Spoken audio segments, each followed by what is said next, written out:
How many times will the Trump administration be called out by the Pope? I think this is the 7th time total that, the administration has been called out, but I'm not 100. No, yeah, it's about the 7th time. Okay. Yeah.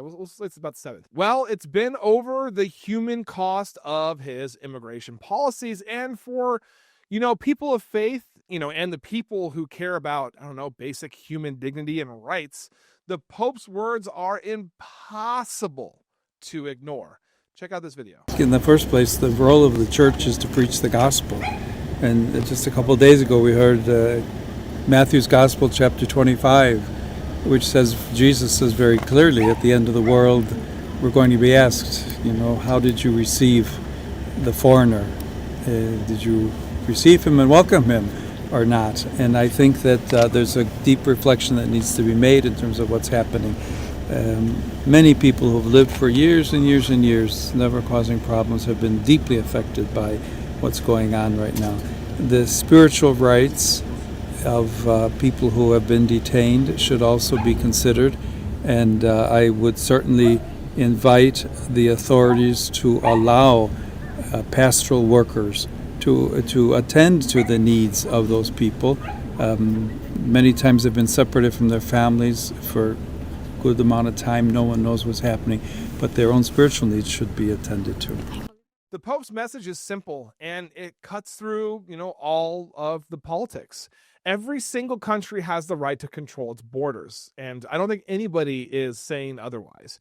But no country has a right to strip people of their, humanity. And he's speaking from a position that is both, moral and factual. All right. 9 out of 10 people swept up in Trump's mass deportation drives have been Catholics from Latin America. I mean, these are individuals who have lived here for, I don't know, like 10, 15, probably even more than 20 years.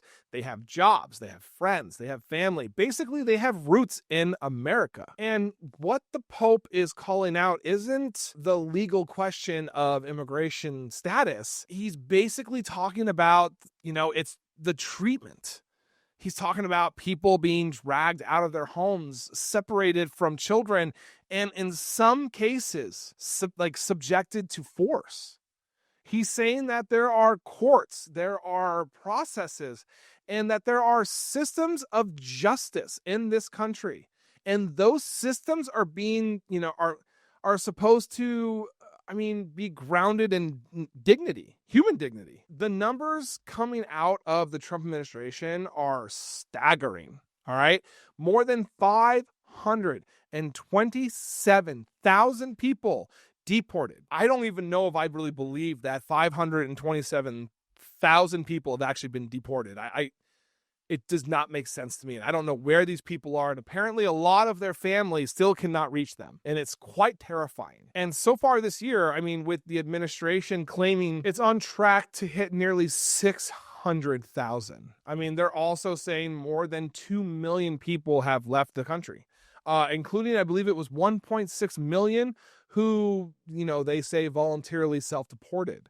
So it's not without question one of the most aggressive immigration enforcement campaigns in modern American history. But the Pope, isn't talking about the numbers. He's talking about the impact, the human impact. For the Catholic Church, that includes religious freedom. He stepped in after reports that migrants detained in Illinois were blocked from receiving communion. That is a line that Catholic leaders around the world, by the way, see as unacceptable. Let me ask you a question. Why would the Trump administration, and let's be real here, the GEO Group, which is a private company that is contracted with the administration to manage all of these, detainments and the jails that are set up, why would they not want religious leadership? If we don't, let's not even go as far as leadership.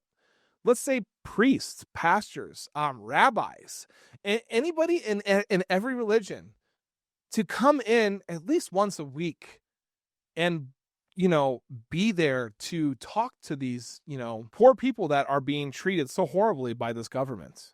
Why would they not want that? Why would you not want somebody who's morally obligated to report atrocities in a scenario to talk to people that are experiencing them, almost like you're trying to hide something. Just saying. I'm just saying.